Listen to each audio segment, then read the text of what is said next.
Hey, remember when FIFA actually felt like football? Not this cartoonish ice skating festival we get nowadays with FC 24 and 25.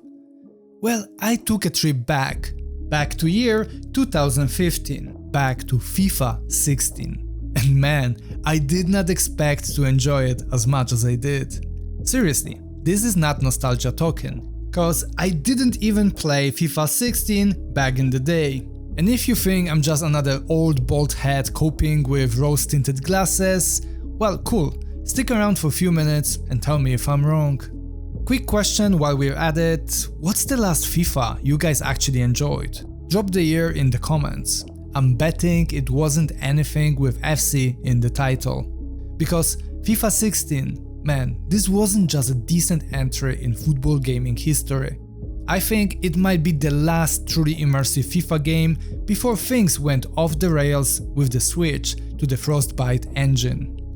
Oh, and if you don't have FIFA 16 in your library, no worries, I've dropped a link in the video description to a seller that I've used for many months now to get old Pro Evo and FIFA accounts.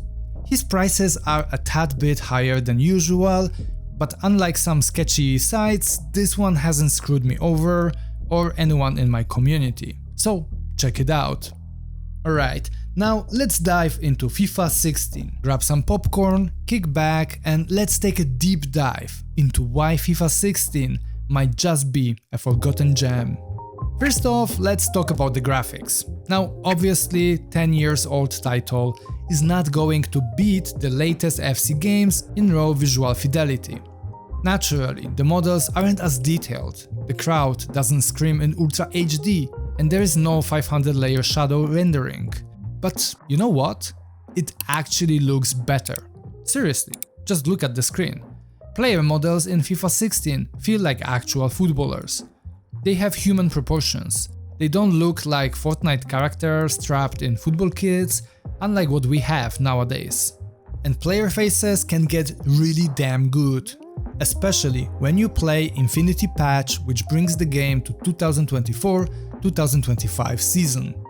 And the animations? Still buttery smooth.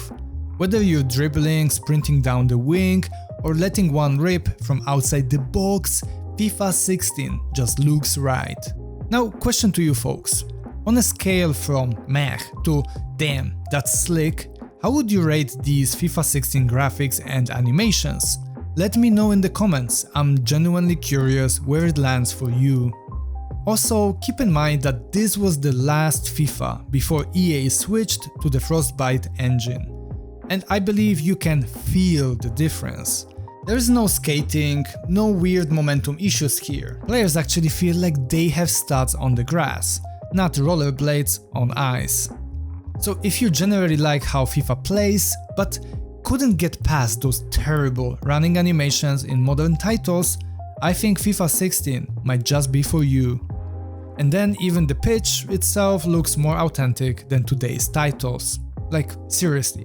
Why do modern pitches look like they are ripped straight from a mobile game? FIFA 16 grass has texture, shadow, it looks like proper football pitch. All while eFootball has 2D-like field and FC 25, I don't know, looks kinda plastic to me. So tell me, how the hell did we downgrade so hard in 10 years? All in all, in terms of visuals, I think FIFA 16 aged amazingly well. But you know what? It's not just the looks. What really blew me away were the little immersive touches here and there. Like the referee stopping my free kick because the defender's wall moved a little bit too close. It's me, but they went a step too close and he's like, no, get back. That's cool stuff, little details like that. Or the defenders pulling their arms in near the box to avoid handball situations. Or that beautiful little goal line tech animation when the ball just crosses the line. All that stuff, it's just the magic, the polish, the love that goes into game development. Modern games barely even bother anymore, and that's sad.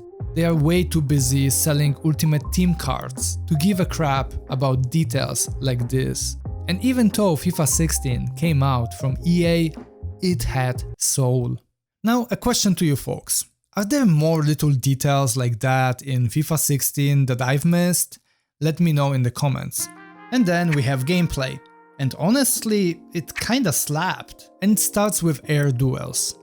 Unlike Pro Evo, where it's usually 1v1 contests, FIFA 16 has these chaotic multi-man battles for headers that just feel real.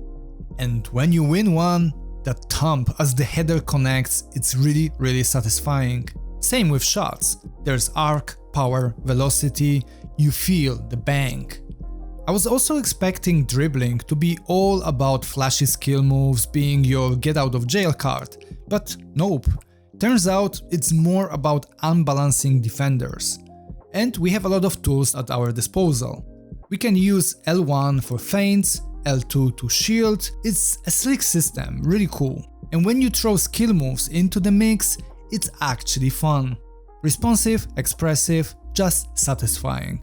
Alright, so air battles are cool, headers are fun, dribbling is slick and shooting is satisfying. How about passing? Surprisingly, it's quite solid. I played on semi-assists and aside from standard ground passes being a tad too delicate, passing generally worked pretty damn good. Quick tiki-taka punished you if you overused it. Players actually made errors the longer you continued with one-touch passes. Through balls feel great actually, and crossing is satisfying. It wasn't perfect, but it felt more natural than the pinball passing you get in new FC titles. Now let's move on to ball physics. Well, they are the mixed bag here. By default, physics are kinda weird. Sometimes the ball comes off the player's boot way too damn fast, like it instantly hits top speed with no real build-up. It's kinda weird. In those moments, there's barely any sense of acceleration or deceleration, so passes and shots can feel kinda floaty and unnatural in the process. It's like the ball glides through the air instead of behaving like it has some real weight and momentum behind it. Luckily with Supernova Gameplay Mod, this issue gets somewhat resolved, so at the end it doesn't ruin the game, but it still kinda stands out. On the flip side, we have randomness of situations and ball bounces. FIFA 16 can be actually quite chaotic, often in a good way. I think all that little chaos here and there on the field adds to the experience. And it was quite noticeable difference when I switched from Pro Evolution Soccer, where the ball kinda is more on rails, if you know what I mean. Basically, after a while of playing Pro Evo games, you can kinda predict how certain bounce will go and so on. And as a result, many goals become quite samey, especially on vanilla gameplays. And so it was a really pleasant surprise to see how many times the action developed in unpredictable ways in FIFA 16. It definitely adds to the longevity of the game and freshness of the on-pitch experience. But let's not pretend FIFA 16 gameplay is flawless, because some parts definitely didn't age like fine wine. Biggest pain? Cursor switching. It's a proper pain in the ass, especially if you rely, like me, on L1 switching. It's just sluggish, inconsistent, and often picks the wrong damn player when you need it the most. Using the right stick helps, sure, but let's be honest, when the game decides to fight you on switching, it's gonna screw you whether you flick the stick or not. And this messes up not just defending, but also those 50-50 balls, loose balls, and especially air duels. Speaking of loose balls, the player AI can act sometimes like it's taken a break. You will have every now and then your guy just being couple of steps away from the ball and just standing there like it's someone else's job. And when you combine it with this switching issue, and then yeah, it gets frustrating at times.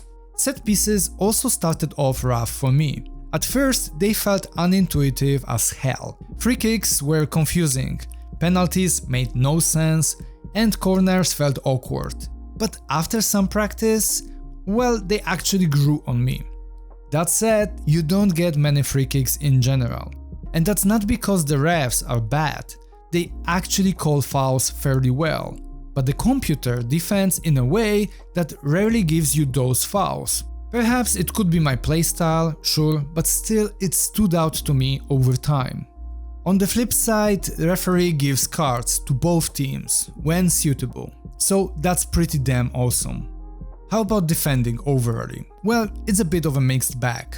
It's way better than the mess we've got in modern FC titles, no doubt for me, and when you mix up your approach actually here by holding position, then jockeying and waiting for the attacker to commit, and then you hit them with that aggressive pressure, it can actually feel pretty damn satisfying. But again, we are back to the switching issue and also how on rails the computer attacks can feel in this game. Sometimes I literally feel like I'm watching a scripted sequence playing out in the game, and I am just being a spectator while the AI passes zip around me like I'm not even here. Maybe it's a skill issue on my end, again I'm still pretty fresh with older FIFAs, but it does feel like the computer got a cheat sheet for offensive plays at times. Weirdly enough, the more football games I play, the more I realize that defending is just, well, kinda weak across the board. Like, has any football game ever nailed this part of the game? I don't think so. And sadly, FIFA 16 isn't the exception. That said, the AI in general, well, it's kind of cracked. It doesn't just rush forward blindly, it actually builds up attacks and it does so like a real team would. Computer uses the wings, cuts through the center, mixes it up, and it also is quite eager to build up from the back. It's pretty damn cool. Someone on my recent FIFA 16 stream said that computer plays like real person, and I kinda agree. It plays very smart and with some creativity, and I think that alone is worth celebrating in this game. But one thing that bothered me with computer logic is that in some matches it is like missing almost all of the shots. It makes nice build-up plays only to miss a very easy shot at the end. I haven't gotten to legendary difficulty yet, I'm stuck at world class, so maybe it improves there, I don't know yet. Let me know if I'm going crazy or that's really an issue here. Next, let's talk about career mode, cause honestly it kinda surprised me. It's not some feature overloaded monster like modern Football Manager or anything like that, but FIFA 16 career mode actually feels grounded, in a good way. First thing I noticed is that you can't just snap your fingers and buy any superstar, and it doesn't matter if you've got cash to burn. Some players are loyal to their clubs and straight up refuse to move no matter how fat your offer is. That alone makes it feel more like real football, well, besides Saudi Arabia League, and less like shopping on Amazon. And then there's the little touches. For instance, during matches you get these in-game updates about big transfers happening around the world. It adds that immersive living world vibe. Training is also hands-on. You get to pick drills, assign players, and actually shape how your young talent develops. You can even complete training drills manually if that's your thing.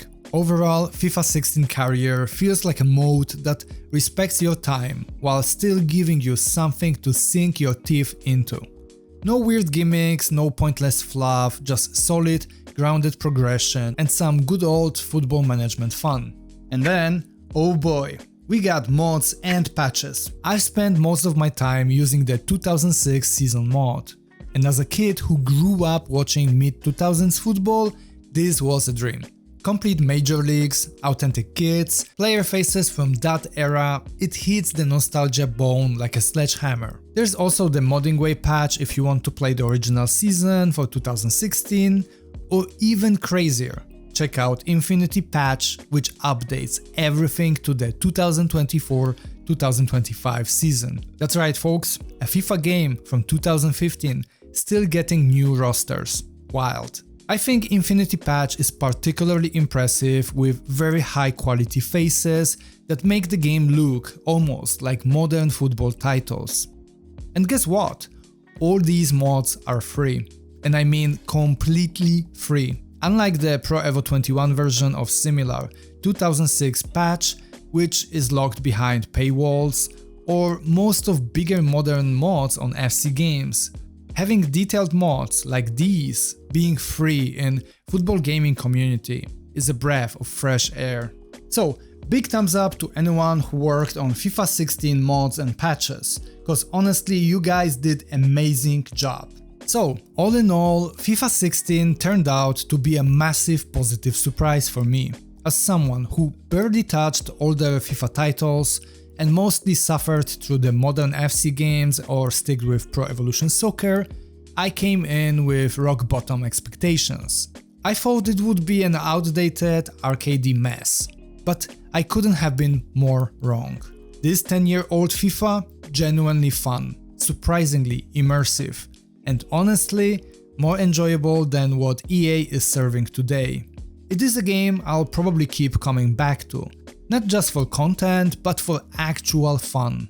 So, whether you are a sim head or just wanna chill with some solid footy, FIFA 16 delivers even today in 2025. It rarely frustrates, often surprises, and almost always feels like football.